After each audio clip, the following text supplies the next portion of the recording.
Hello, everybody. Welcome to the 6th annual Betty Jean Craige Lecture.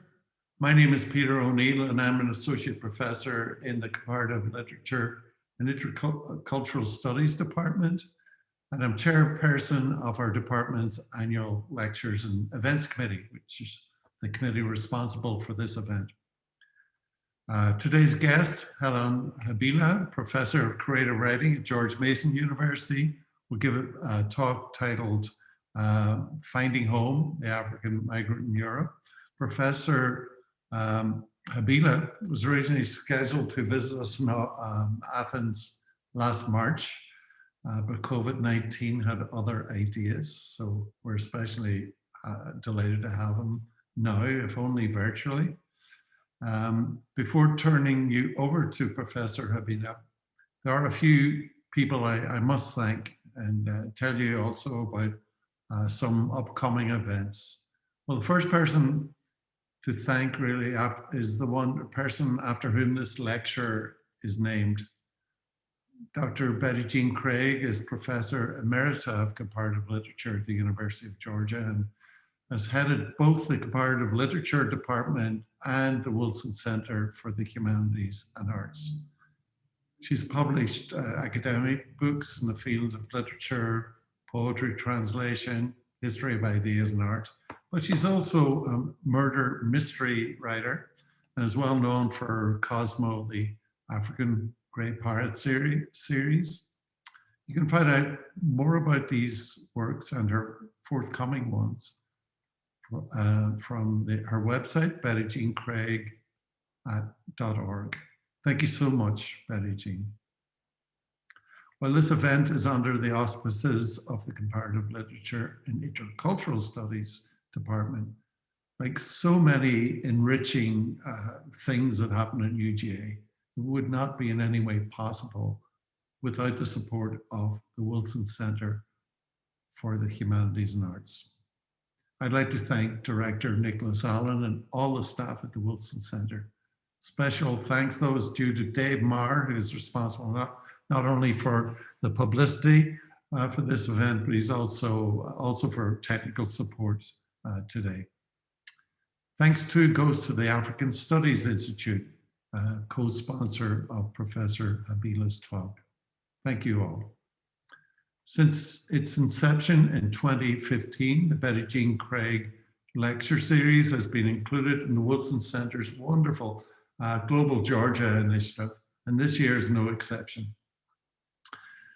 The 2021 Global Georgia Initiative Public Event Series continues throughout the spring, but let me just mention a couple of events that'll happen in the next 3 weeks. On March 10th, there's a reading and conversation with UGA's Leanne Howe and the United States Poet Laureate, Joy Harjo. It's also part of the UGA signature lecture series. On March 18th is the second of our Betty Jean Craige lectures this spring with author Megan Majumdar. I urge you to read her tour de force novel, A Burning. It's a New York Times notable book published just last year, and it's already a book club favorite. On March 25th, there's a talk by poet and publisher Ji Liang Ko. And I'm so proud to say it's being presented by Compass, which is the Department of Comparative Literature's Graduate Student Association. You'll find complete information about all of these and more virtual events in the Global Georgia series, including links for advanced registration at wilson.uga.edu, and that's Wilson with 2 L's. All right, that's the end of the commercials for the evening. After Professor Habila's talk, there'll be a Q&A session, and we'll finish promptly at 5:15. To introduce Helon Habila, let me in turn introduce Dr. Alec Fife. He's coming from us all the way from Scotland this evening. Dr. Fife has recently been hired jointly by the African Studies Institute and the Comparative Literature and Intercultural Studies Department as an assistant professor. He was originally scheduled to start last fall, but COVID again intervened.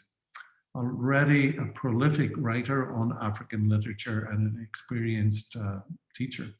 We're very excited to have him join us at UGA this coming fall. Currently, he's teaching at Edinburgh University, so it's a wee bit later in the day for him. So I don't want to keep him any further. So I'll pass you on to Alex Fife, and I'll see you back here for the Q&A. Thank you so much. Thank you, Peter. Well, it gives me great pleasure to introduce Helon Habila as the speaker for this year's Betty Jean Craige Lecture. Across his numerous fiction and non-fiction works, Professor Habila demonstrates a concern with using narrative prose to explore the human experiences and traumas that lie behind major world events. His acclaimed 2010 novel, Oil on Water, follows two journalists as they investigate the conflict between militants and the Nigerian state in the Niger Delta region. In so doing, it lays bare the environmental and social consequences of oil extraction and the complex ways in which individuals negotiate its effects.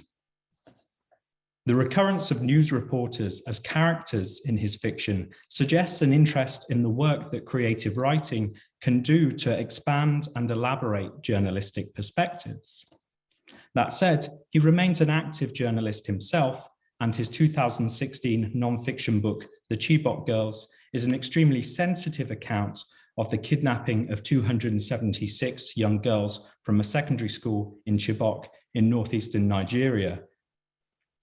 Professor Habila's fourth and most recent novel, 2019's Travelers, is once again highly topical in its focus on the so-called European refugee crisis. And it provides a close and compassionate narration of the diverse yet intersecting experiences of several African migrants. His works have been translated into many languages, including Dutch, French, Italian, and Swedish, and have won numerous awards, including the 2001 Kane Prize, the Commonwealth Writers' Prize for the Africa region in 2003, and the Wyndham Campbell Prize for Fiction in 2015. He is editor of several anthologies, including the Granta Book of the African Short Story, which I personally regularly use in my teaching. He was the first ever Chinua Achebe Fellow at Bard College in 2005, and is currently a professor of creative writing at George Mason University. The title of his talk today is Searching for a Home, Africans in Europe. So please join me in giving a warm virtual welcome to Helon Habila. Thank you, Professor Fife, and congratulations on joining the faculty at University of Georgia. I also want to thank Professor Peter O'Neill and his colleagues who helped in organizing this event. Actually, Peter invited me to give this talk last year, before COVID. I was to come to Georgia, and he was to show me around, and we planned to exchange notes on our time in England. We discovered we had both attended the University of East Anglia in Norwich, I in 2002, and he earlier. But alas, the best laid plans of mice and men. So here we are, 1 year later. I'm giving my talk in my basement. Like most people, I feel like I've been stuck here in my basement for 1 year. It is a good thing that the title of my talk is, about traveling, and my book is called Travelers. So at least we can travel mentally, even if we can't physically travel, even if I can't go to Georgia. So the plan was to give a reading followed by a talk, but I thought it would be better to integrate the reading into the talk in order to illustrate the points I'll be making. My book, Travelers, is set in Berlin, Germany, where I spent a year from 2013 to 2014 as a writing fellow. I had been to Berlin before 2013 a few times, but always for a few days, always surrounded by other writers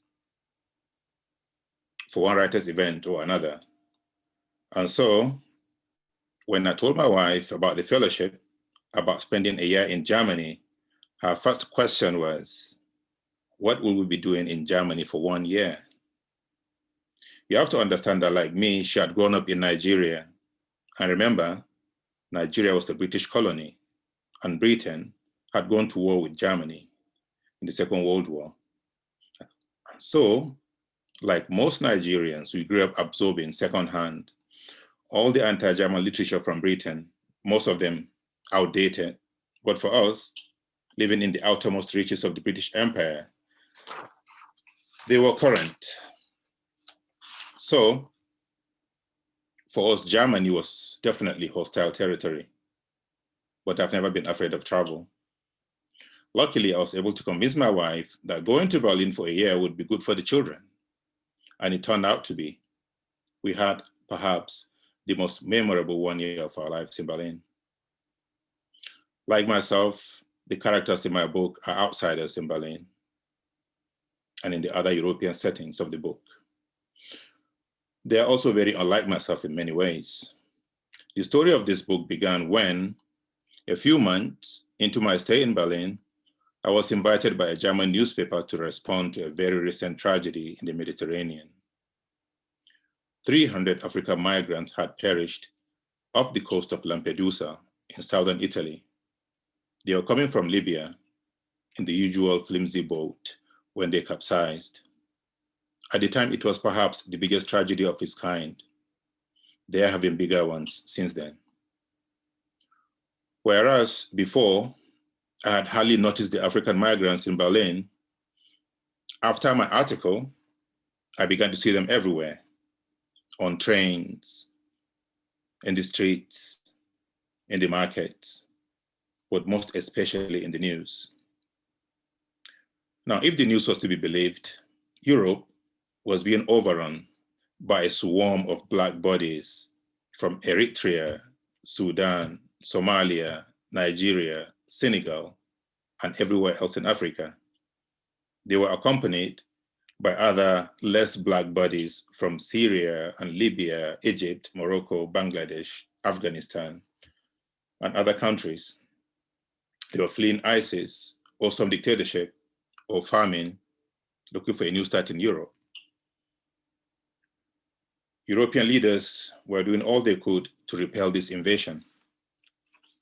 In England, Theresa May, then Home Secretary, had introduced the hostile environment policy designed to deter illegal immigration.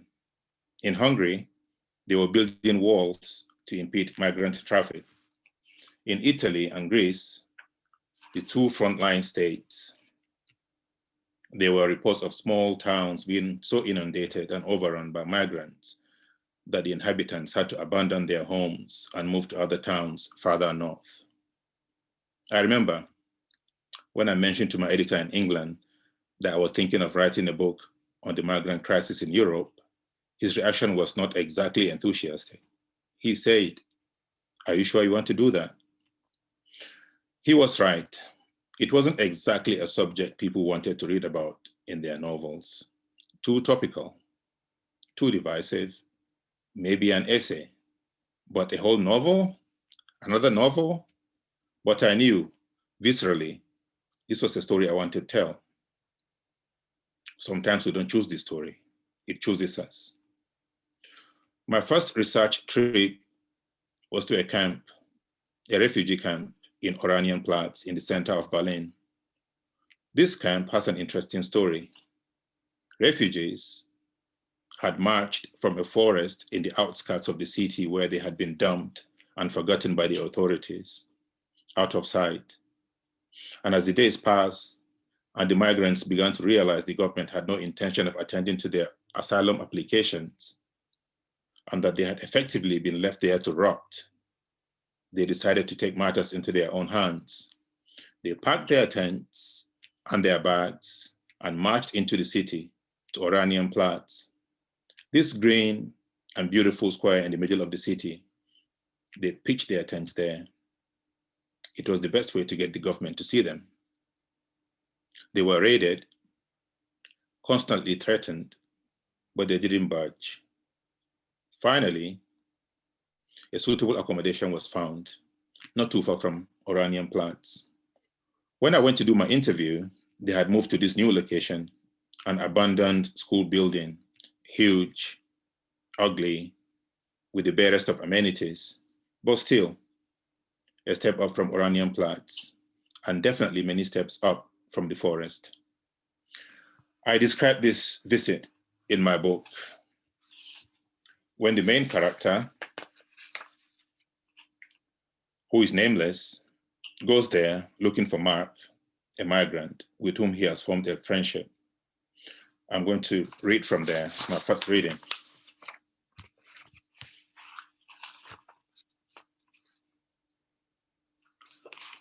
Okay. My phone calls went straight to a voice who told me in clipped German to leave a message, bitte. And after a while, he stopped taking messages. I called Laurel. She also hadn't seen him in a while, but she had heard he was putting up at a Heim close to the Golitza Bahnhof. We met at the station and walked together to the Heim. We passed empty and decaying buildings with graffiti in blue and green and black running down the walls, and shops with their pulled-down doors permanently shut. We passed seedy corner shops with drunk men coming out of the narrow doorway, with 6 parts of beer under their arms and their beer guts spilling out of untucked shirt fronts, and mustachioed Turkish men smoking from hookahs under beach umbrellas. We came out on a completely deserted street with a fence blocking the far end and long grass growing beneath the fence. Have you been here before? I asked Laurel. She shook her head. We took a corner and entered another street, also deserted, except for 2 men sitting on the pavement with their backs against the wall and their legs sticking out in front of them, still captive to whatever chemicals was coursing in their bloodstream. They stared at us, their faces red and grimy, sucking greedily on their cans of beer, until we turned another corner. The Heim was an abandoned school building. Most of its windows had no panes, and its yard was overgrown with grass and trash. The front gate opened into a doorway that led to the big gray building. On one side of the driveway was a smaller structure, which must have originally been the security post or an office. Now its windows were boarded with plywood turned black and peeling from rain and sun. 4 men, 3 black, 1 Asian, stood at the doorway, talking in whispers. They stared long at Laurel's hair and piercings before turning to me. One of the men, with a red, yellow, green, and black Rastaman's beanie on his dreadlocks, nodded at me and I nodded back. At the main building's entrance, a huddle of men, dirty, unshaven, and visibly drunk, stood haggling over something. They looked up when they saw us, and one of them, the lone black man in the group, walked away. The smell hit us even before we entered the building, fetid and moist and revolting. Heim, home. This was the most unhomely place I've ever seen. This is it. This is it, I asked Laurel. It was a 4-story building. And from here, I could hear voices and muted music coming from upstairs windows. This is it. By the first landing was a bathroom.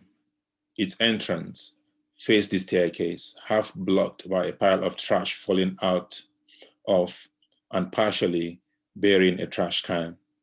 A man came out of the bathroom, stepping carefully over the trash, a towel around his waist, his scrawny chest bare, his hair still wet, Hi, I said. We're looking for a friend, Mark Chinomba. His glance switched from Laurel to me. He shook his head. Where he come from? Malawi, Laurel said. Sprechen Sie Deutsch? She switched to German, sensing the man's wavering English. He shrugged. Check upstairs. Stuck to the walls by the stairs were handbills screaming slogans. No to borders, no to illegal detention. Asylum is a right. They ran all the way along the staircase, some announcing events in English and French, but mostly in German. Drama group meetings, church group meetings, social worker schedules. We met no one on the second floor landing, so we turned right into a double doorway that led into a long and dark corridor, littered with old bicycles and broken tables and chairs and more trash.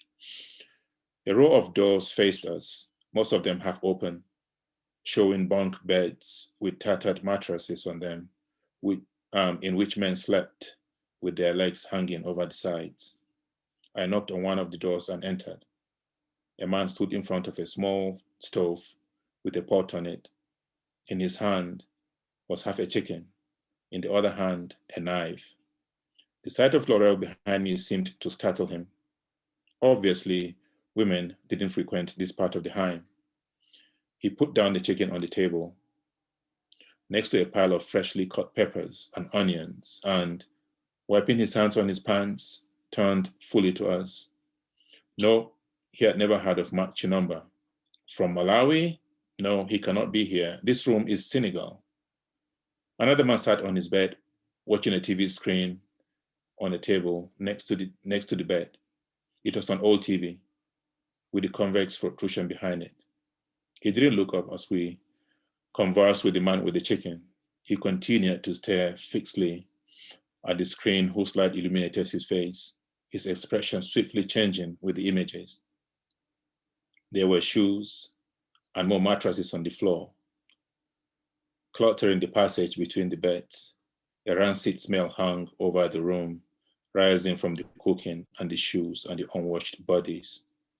Where are the Nigerians? I asked, curious. He pointed up, shaking his head.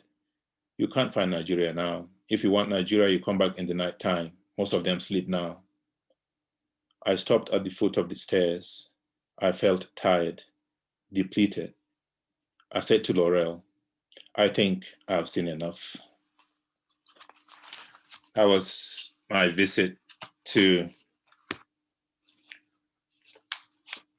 the camp for my interview. You may have noticed that the facility is called Heim, which is a German word for home, but I promise you it is the most unhomely place I've ever seen. If my book could be said to have one central question, it is about the idea of home. What is home? Why do people leave their native homes in search of other homes in other countries, very far away from where they were born? What does it mean to be homeless? These questions naturally lead to the larger question of travel. Why do we travel? How do we travel? Who is allowed to travel? And the complex politics surrounding travel. It also leads to an examination of the representation of travel in the news and in literature, ultimately focusing on the issue of what it means to travel as a Black person, as an African in Europe. Travel is, of course, a subject as old as literature itself. According to Leo Tolstoy, quote, all great literature is one of two stories. A man goes on a journey or a stranger comes to town, departure and arrival, travel. One of the most interesting explorations of the excitements and dangers of travel in its most simplest forms that I've come across recently is in an essay titled Walking While Black by Garnet Cardogan, a Jamaican immigrant in America. What makes this essay interesting for me is that it goes beyond the usual injustices, real as they are, meted out to Black people, Black men especially, while walking on the streets of America, to an examination of the deeper and even spiritual meaning of walking or traveling. The essay begins with Garnett's stated love for walking, which started when he was still a kid in his native Jamaica. He asks, and I quote, "And why walk, if not to create a new set of possibilities?" Seen theologically, then, walking is an act of faith. Walking is, after all, interrupted falling. We see, we listen, we speak, and we trust that each step we take won't be our last, but will lead us into a richer understanding of the self and the world. I felt as if the only identity that mattered was my own, not the constricted one that others had constructed for me.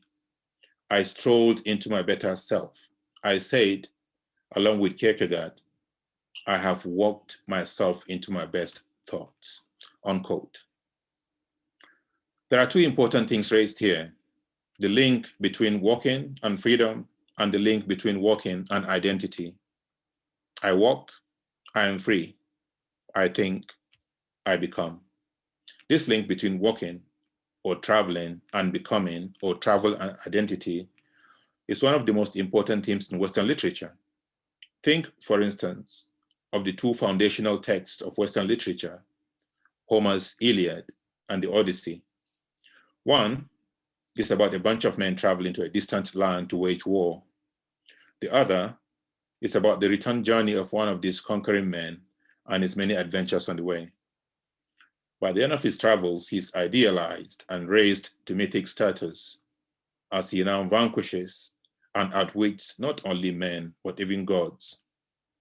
Because of their travels and their encounters on that travel, Odysseus has become Odysseus, Agamemnon has become Agamemnon, and Achilles, Achilles. Imagine if these warriors had not gone to Troy. "I will not rest from travel," writes Lord Tennyson, "always roaming with a hungry heart. I have become part of all that I have met." This poeticization and mythologization of travel are also found in such canonical texts like Don Quixote, and it forms the central themes and structure of an entire genre, the picaresque novels. Think of Tom Jones, or Moll Flanders, or Huckleberry Finn, where the whole story is always about the hero setting out and overcoming challenges on the road. To travel is to be free, to be unconstrained, but most importantly, to defy norms and traditions, to be adventurous. That's what these literatures tell us. How are the men and women in my humble book anything like Achilles or Odysseus or Agamemnon, you may be asking? How are they heroes? We are so used to reading about migrants as desperate men and women, hungry, penniless, parasites, deserving to be abandoned in refugee camps. Or are they? You see, the very word refugee has become so loaded with meaning, mostly pejorative, that we immediately associate it with powerlessness and homelessness and victimhood. In a way, this is why I refuse to title my book Refugees. I prefer the term travelers. I want to complicate and problematize the meaning of that word travel, because we all travel, rich or poor, for different reasons, by different means. We all travel. Some travel in comfort. Some travel in boats in the Mediterranean, risking their lives. Some travel first class in airplanes for holiday and business. They stay in 5-star hotels. Others walk for days and weeks in the desert. Many die on the way. The women are raped by unscrupulous men. The men are enslaved and sold and imprisoned. Why do they keep traveling? They do it in search of a better life for themselves and for their families. I call that heroic. I call that epic. I call that Homeric.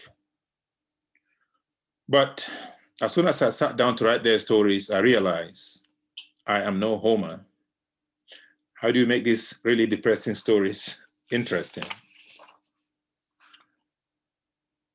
I began by interviewing them. I was apprehensive at first. I wasn't sure how they would take my questions. Surely they had a lot to contend with, like waiting for the result of their asylum applications or just surviving from day to day. But as soon as I sat down with my first interviewee, I realized I had nothing to worry about. He couldn't wait to be interviewed. His eagerness wasn't out of vanity or a desire to impress. He just wanted to be heard. They all wanted to be heard, and they wanted to be seen. I tried to capture this moment in a scene in my book where the main character is on a train coming from Basel, Switzerland, and a Somali migrant, the only other Black person in the car with him, approaches him and offers to tell him his story. I'll read from there, a second reading.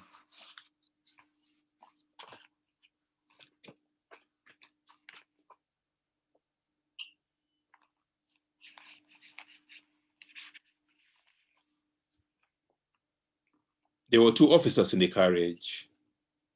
The other, a man, was talking to another passenger a few seats away from me. I couldn't help but notice that the other passenger was also African, with the tall, thin frame and curly hair common to some East Africans. A Somali, most likely. With him was a boy of about 12. I handed the officer my passport. Nigerian, she said. She looked at the picture in the passport and then at me in that way immigration officers always do. Then she asked me if I had bought any watches or jewelry in Switzerland. I wasn't worried about my documents. My German visa still had 2 more months on it, and I'll be long out of Europe before it expired. The other passenger seemed to be involved in a long discussion with the officer who had now taken his document, a piece of A4 paper, and was consulting with the female officer. They went back to the Somalian and asked him a few more questions before returning the document to him. Our eyes locked, and he nodded at me. I nodded back. I closed my eyes, but I couldn't return to sleep. When the train stopped at the next station and I opened my eyes, I saw he was sitting opposite me. This seat is free, yes? You don't mind if we sit with you? He asked. We were the only Black people in the carriage, and it was natural for him to assume some solidarity, a closing of ranks, the same way some Black people would carefully avoid talking to another Black person in a room full of white people. Obviously, he was starving for company. I nodded, please. He looked to be in his middle to late 50s, but when he smiled, he had a twinkle in his eyes, and it took away 5 years from his face. I see you from there, you look sad. That's why I joined you. I look sad? It's about a girl, maybe, he said, leaning forward, eyes twinkling. I thought of Portia on the plane. I smiled, saying nothing. He pressed on, this girl, she's your wife, maybe? No, not my wife. I see, I understand, but you love her? Why do you say that? I asked, not sure if I should be offended by his persistence or not. I see in your eyes. I travel a lot, and I see many things. I know love when I see love. You tell this girl you love her? I laughed at his intensity. Are you traveling in Europe? He asked. I caught the odd phrasing. Of course I was traveling in Europe, but I understood he meant something else. He wanted to know the nature of my relationship to Europe. If I was passing through, or if I had a more permanent and legal claim to Europe. A Black person's relationship with Europe would always need qualification. He or she couldn't simply be native European. There had to be an origin explanation. I told him I had been to Basel with a friend, and I was now going back to Berlin via Frankfurt. He said, I live in Munich, 2 years now in Munich. I take this train to Munich. He had the hoarse voice of the cigarette addict with the accompanying phlegmy cough and nicotine-stained teeth. I turned to the boy, who was staring at the passing landscape where the day was slowly evanescing into night. He had a vacant look on his face. "What's your name?" I asked. He looked from me to his father, then he turned back to staring out at the landscape. "His name is Mahmoud. He doesn't like to talk. He's shy of strangers," the man answered. The boy looked at him, the annoyance briefly flashing in his eyes the way all kids at that age are always annoyed at their parents. He said something to the boy, and I asked, "Is that Somali you are speaking?" "No, that is Turkish." "Ah, you are from Turkey?" "No, Somalia. But we lived in Turkey a long time ago." He speaks Bulgarian as well, and Arabic, and some German, and English. "Wow, a walking Rosetta Stone," I said.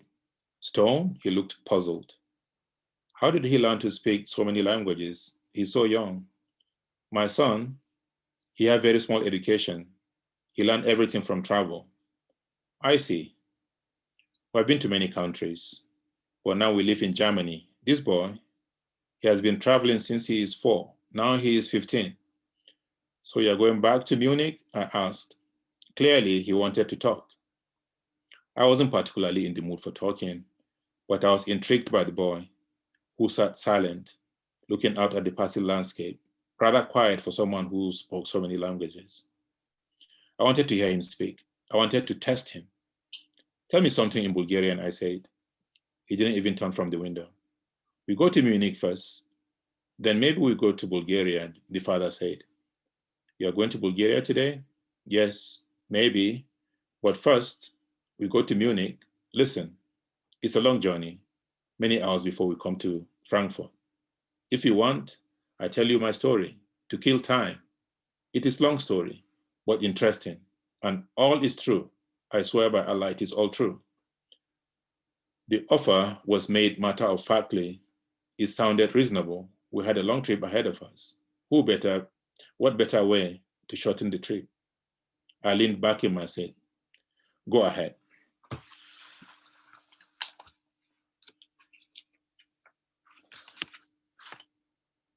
My interviewees wanted to be seen as they see themselves, not as statistics in the news, or faceless invaders, or parasites on Europe's social welfare system, but as fathers, or mothers, or sons, period.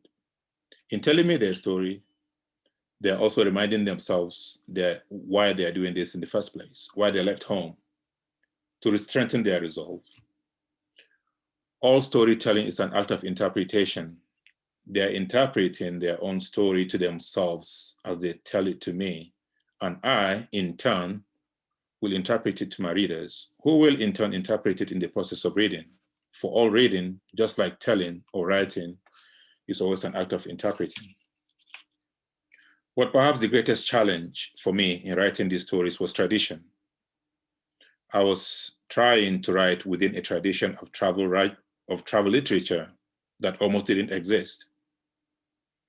I've come to discover that in most African literature, especially literature of the first generation, that's the Chinua Achebe's and Wole Soyinka's and Mongo Beatty's and Amata Aidoo's, and even up to the second generation who began publishing in the 1980s, there is a predictable way travel is represented.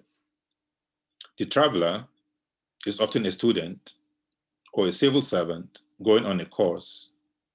He or she goes to the West to study or to train, and almost immediately after his or her training, returns back to his or her country to use the education acquired in the West to contribute to the project of national development, sometimes successfully, mostly not so successfully.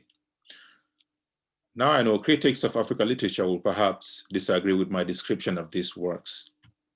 So I'll meet them halfway and say that there are individual variations and twists to this trope, but this is more or less how travel has been represented over the years in early African literature. Safe, middle class, non-transgressive. I'm not saying that these writers were timid or not daring in their representation of travel.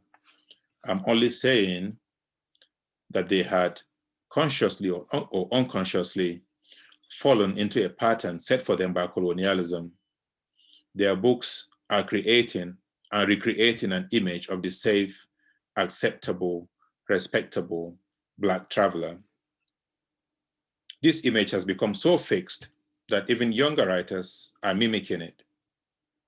I refer to books like Chimamanda Adichie's Americana, which, even though it is bold and even radical in its handling of themes of race and gender, but it is essentially repeating the traditional trope of the middle-class African traveler who returns to Africa after their education in the West. Teju Cole tries something different in Open City, in the sense that the traveler doesn't return, but the figure of the respectable traveler still remains the same. In her essay, Bye Bye Baba, the Ghanaian writer Taye Selassie celebrates a phenomenon she calls Afropolitanism, referring to Africans at home in the West, often with one Western parent, and often having one or even more than one Western nationality. Here is a quote from the essay. "You will know us by our funny blend of London fashion, New York jargon, African ethics, and academic success. Some of us are ethnic mixes, e.g. Ghanaian and Canadian, Nigerian and Swiss. Others, merely cultural mutts, American accent, European affect, African ethos. Most of us are multilingual. In addition to English and a romantic or two, we understand some indigenous tongue and speak a few urban vernaculars," unquote. It is a compelling image, but really, it is nothing but another block laid on top of the foundation laid by the first and second generation African writers. It became clear to me that a new radical paradigm shift is needed to break out of the chokehold of the nation in which colonialism has confined the African writer. We must write about other forms of travel that will not only portray a true idea of what is happening in our nations, but must also be an indictment of the politics and the policies of the nation, an indictment of the limiting and restricting blueprints of our nations laid down for us by the colonizer. We need to show that all is not well. One book, which I think tries to do that with some success, is Chika Inigwe's On Black Sisters Street. It is about African prostitutes in Europe. Definitely not a beautiful or respectable subject matter, but a necessary one. The reality is that there are African women being trafficked into prostitution in Europe, sometimes by their own families.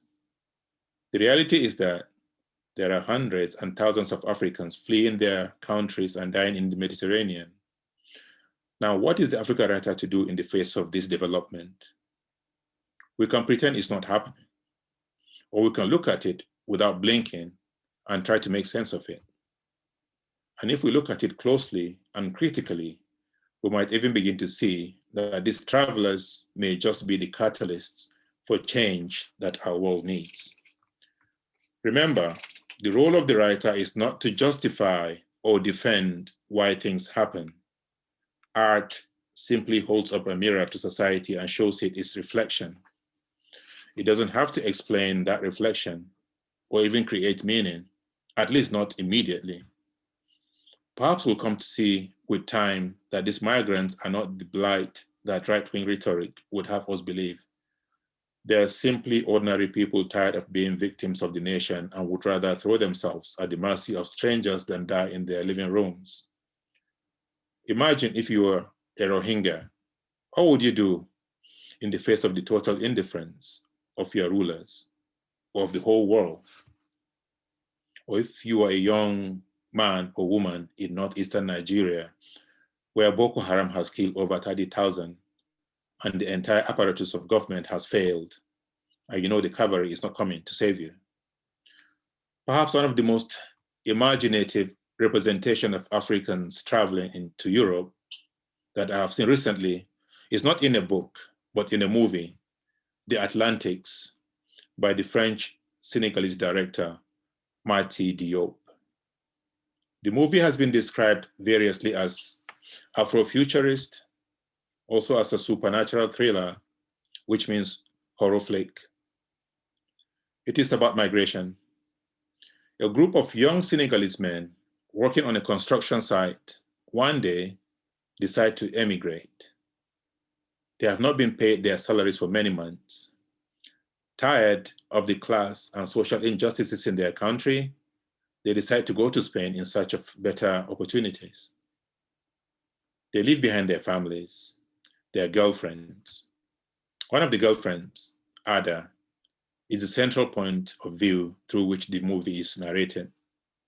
The young men leave, full of hope, but their boat capsizes in the Atlantic and they all die. But then they begin to return every night to their hometown. That's their spirits returning to take possession of the bodies of their girlfriends and to threaten the men who exploited them and forced them to leave in the first place. Most have their focus on the tycoon who withheld their pay, forcing them to go across the sea. They demand their pay, threatening to burn down the construction site where they used to work. When they receive their pay from the tycoon, they force him to dig their graves so that their spirits may rest. That is the storyline of the movie. It doesn't do justice to the movie, though. And there are three things that I want to focus on, which I think the movie handles in an innovative way, and which I also tried to do independently in my novel. The first is the treatment of death. In African ontological thought, death is not an end. The dead are always here with us as spirits. We call them ancestors, and they often intervene in the affairs of the living in a benevolent, helpful way. The young men die. That is a tragedy, but death is not treated in a gratuitous, melodramatic way. It is treated as a given, a part of life. We don't even see the boat capsizing. The young men become guardian spirits, and they continue the fight they couldn't finish when they were alive. The second is the idea of departure. In his book, Theory of the Novel, George Lukács made an important distinction between the modern novel and the epic. In the epic, the hero always seeks to return home. Odysseus would always return to Penelope, despite all the temptations and distractions. There is no meaning or life outside of the native home. Whereas in the modern novel, it is the opposite. Home has lost all meaning. People depart home in order to seek meaning far away. Departure is like death. There is no guarantee of return. In fact, most protagonists prefer not to return. They go to seek another home somewhere. It is a fact of modern life. In his haunting and beautiful essay, Reflections on Exile, the late Edward Said puts it this way: the exile knows that in a secular and contingent world, homes are always provisional. Borders and barriers, which enclose us within the safety of familiar territory, can also become prisons and are often defended beyond reason or necessity. Exiles cross borders, break barriers of thought and experience.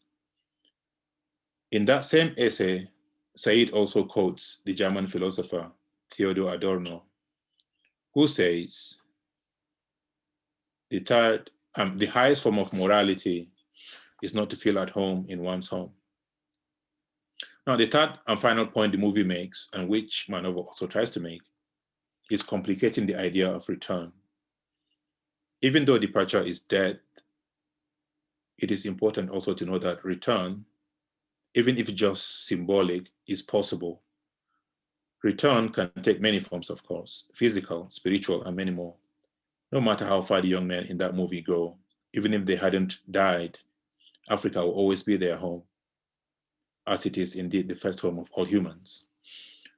In my novel, I try to counter my departure narratives with ones about return, both departure and return happening at the same time. I tell the individual stories of the migrants, focusing on their experience in Europe, always traveling north, farther and farther away from Africa. But to that, I also place the story of a return. The main character is trapped in a train that is deporting a group of migrants back to Italy, and from there, possibly to Africa. It is a surreal, nightmarish kind of journey, and he often doesn't know where he is. But he is pulled towards Africa by forces that are beyond him. Forces as supernatural as the forces that drew those drowned men in Diop's film back to Africa. He wakes up in a camp, and from there he meets a kindly fisherman who gives him a ride back to the African shore. I'll read that passage, just half a page, and that's my last reading. That evening, we live in the boat as if we were going fishing. Then we head south and keep going. I watch the coast recede and shrink.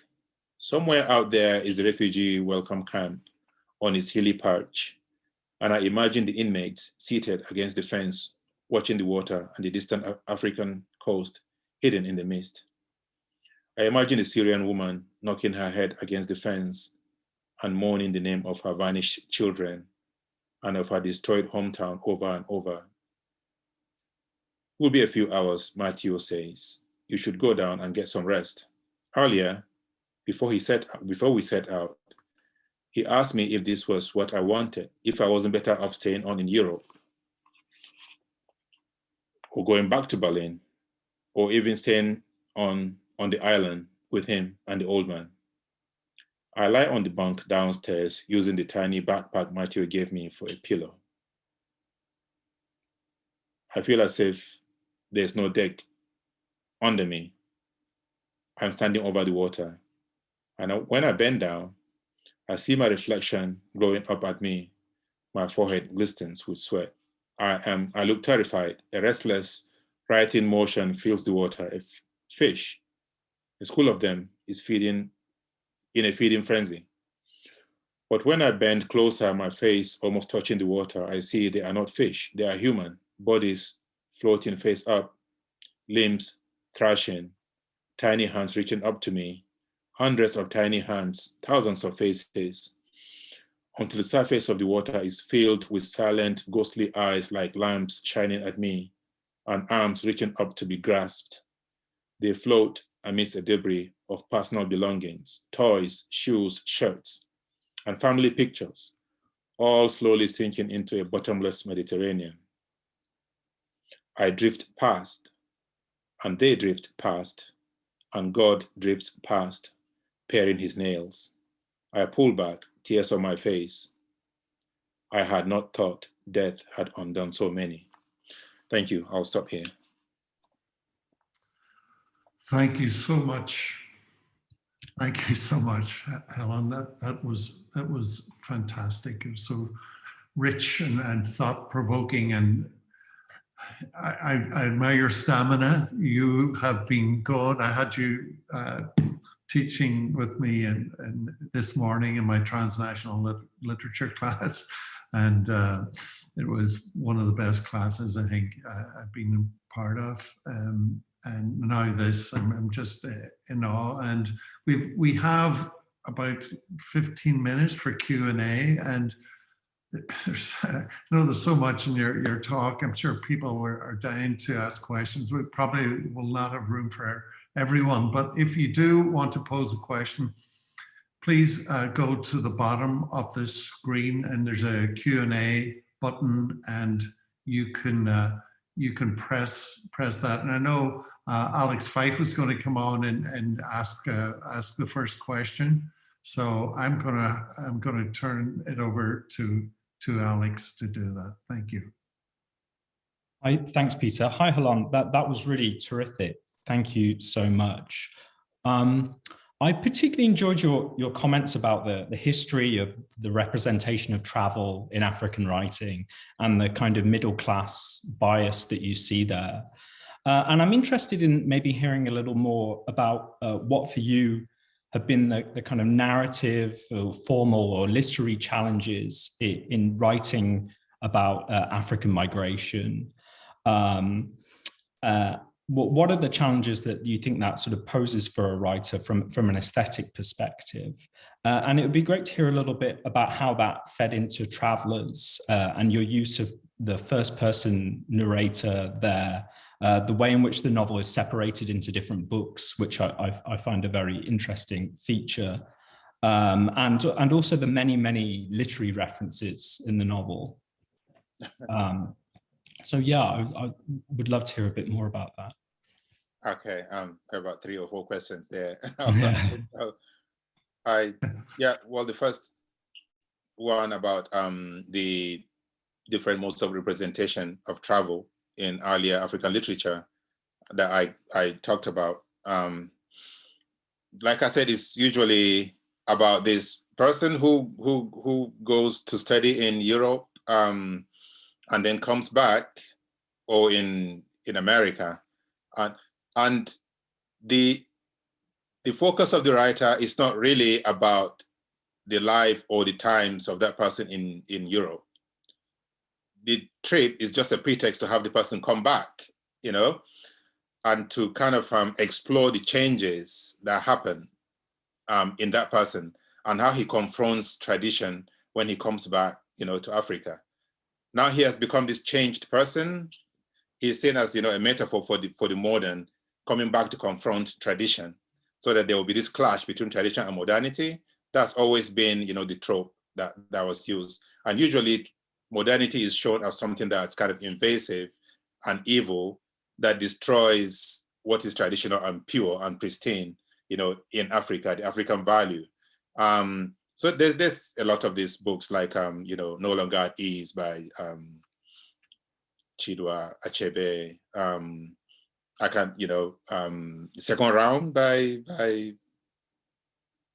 Larry Peters, I think. Amar Taidu. They all wrote, in that kind of tradition. So that was, almost like, I don't want to use the word formula, but it was kind of common, kind of repeated over and over, basically to set up the confrontation between modernity and tradition. That's always been the representation of travel. Like I said, it's not transgressive. I'm more interested in seeing travel challenge the idea of the nation itself, the idea of boundaries, the idea of documentation. Who invented the nation? Who decided what the boundaries of the nation are, especially in Africa? And why do you need this document?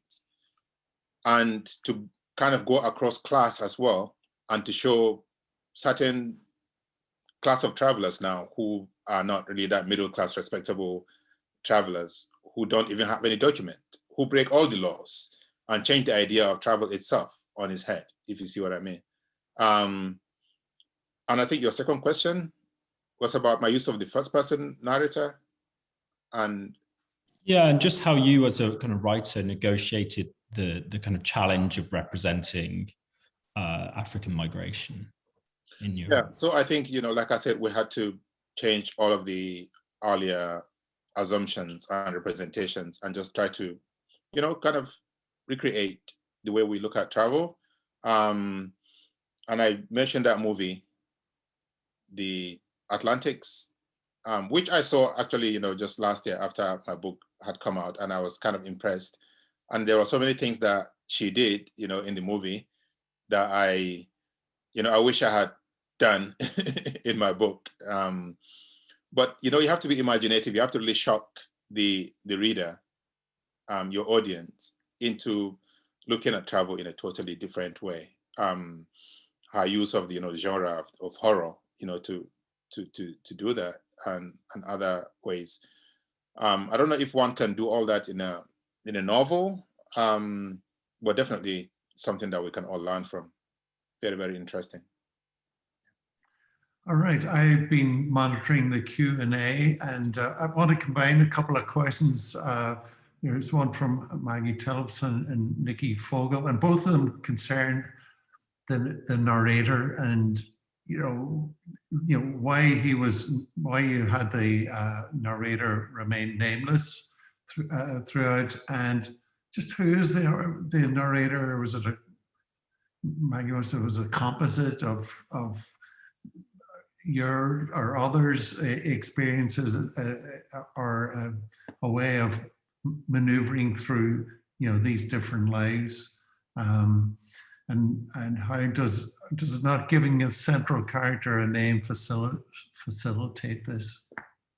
So Yeah. that's what. Yeah, go on ahead. Yeah, I think it does that. And I like telling people that, yeah, it was deliberate. I didn't want to name him because, it becomes a kind of everyman. And that's the whole idea of, being traveling anonymously and all of that without documents. That's the smart answer I always give. But the truth is that I didn't have a name. I couldn't think of a name for him. I couldn't think of a name. I did the first draft, second draft, and I still didn't have a name. And then I said, you know what? He's going to remain nameless. Fantastic. But yeah, I always tell people that, yeah, I did it deliberately because it's so significant in a literary way. But yeah, that's how it turned out. That's great. That's terrific. I've got a question from a colleague in English, Ezra Santeso, who asks, how do you think about returns, especially returns of refugees, if that is ever a possibility, who are denied entry to new homes? How does the home change once one fails to cross borders? How does the home change when one fails to cross borders? What the idea of return? But the truth is that a lot of these migrants, they didn't plan to leave home. A lot of them just kind of woke up in the morning and their village is on fire, or their town is being invaded, and they leave and they keep on going. And they don't even know that they're crossing borders. They just find themselves in another country after running all night. As much as a lot of them would want to return home, sometimes return is not possible, and they have to live with that reality. And in most cases, there's nothing to return back to, because I give an example with Boko Haram in northeastern Nigeria. A lot of people are still living in refugee camps inside Nigeria, not even across borders, but inside Nigeria, and they cannot go to their villages because the villages have been destroyed. And that is a fact of life, of modern life, of politics, and to these people, there's nothing they can do about it. So return becomes impossible, and they keep moving, and home kind of diminishes, in the background. There's an example in the book, in the last chapter, in the last book, where a character wants to return home. Well, not really wants to return home, but wants to get asylum in England. And the government decides to deport him back to Nigeria, but then the Nigerian government refuses to allow the plane to land, and he's taken back to England. There's no return for people like that. I think that's one way of showing that, that there's no return. Even if people want to return, sometimes it's impossible.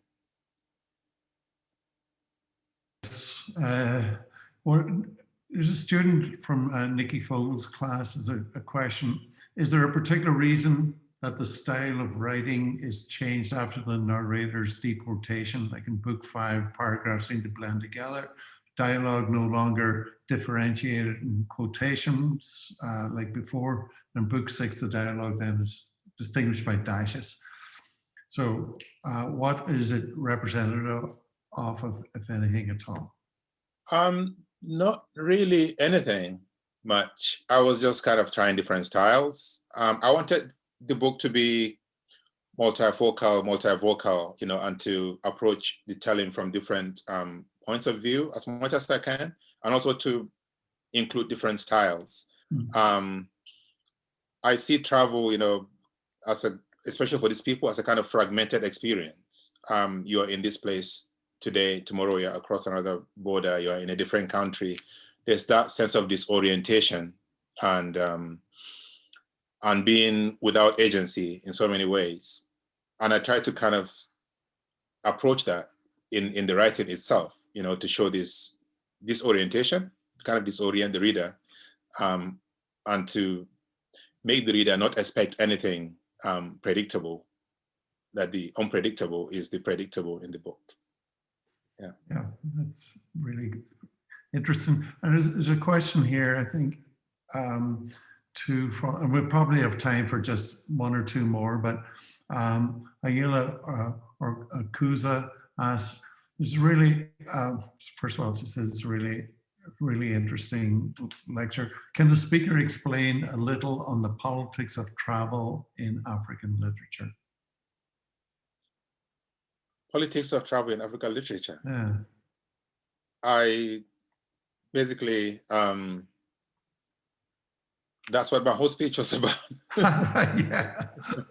The politics of travel in African literature. Yeah, let's read the book. Yeah, it's complicated. Yeah, yeah. And the idea is that, you know, people always look at travel or African travelers, you know, as always traveling outside Africa to Europe. But the truth is that there are actually more Africans traveling inside Europe, inside Africa, than there are traveling outside. There are like 1 million Somalis living in Kenya, for instance, and they've been living there. So when Europe sometimes complains that, you know, they're being overrun by migrants and all that, actually there are more migrants living next to their countries where they left than there are in Europe. There are millions in Lebanon, for instance. There are millions in Turkey of Syrians. You know, they never get to Europe, and they don't even want to go to Europe. They are just looking for a safe place to stay. And so there's sometimes we overblow the idea of, you know, Europe getting hysterical that they're being overrun by migrants from these countries. They don't want to go to Europe. They just want safety. Some of them, of course, want to get there, but majority of them just want a safe place, and they just go to the next country. So there are there are more African migrants inside Africa than there are outside Africa. Right. Yeah, true. And a question from colleague Rachel Gabara. In addition to stereotypes about contemporary migrants, it strikes me the history of European exploration, expedition narratives in Africa might weigh heavily when writing African travel in Europe. Was this something you had in mind while planning the novel? And if so, how did it affect the stories you told? I'm not sure I understand the question, but I'll try to answer it. The image of the African in Europe. There's a beautiful essay by Chinua Achebe called The Image of Africa, and how, you know, Africans are seen by Europe was kind of predetermined by the writings of European explorers in Africa. And it was always negative, always pejorative, always diminishing the African. So that by the time Africans started going to Europe, that image had been fixed in the mind of Europeans. And that kind of really determined sometimes the way Africans were treated. So these essays by explorers and sometimes missionaries, you know, would always seek to focus on what is different or negative. They never focus on what is, you know, kind of common or similar or beautiful about these places or about Africans. They always focus on the negative. So that determined a lot of things that kind of followed afterwards. So I think any writing about Africans traveling should be in dialogue with that kind of narrative. And I think people like Chinua Achebe did a very good job of that, of addressing it in essays and also in their writings about the image of Africa.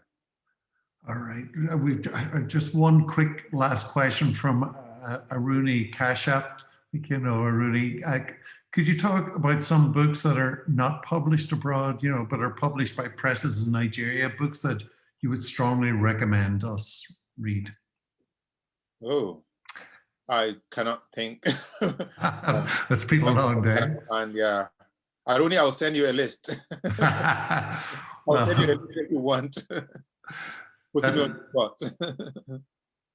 Well, that sounds like a good place to stop here. And once again, thank you so much for just giving a wonderful talk and just being very generous with your time today. Thank you so much. Thank you. I appreciate it. All right. Well, that's it for the Betty Jean Craige lecture. But there's another one in a couple of weeks' time. So go to the Willson Center website. In the meantime, bid you all farewell and safe home. And thanks, Alex, for visiting from Scotland too. Thank you. Thank you. Bye.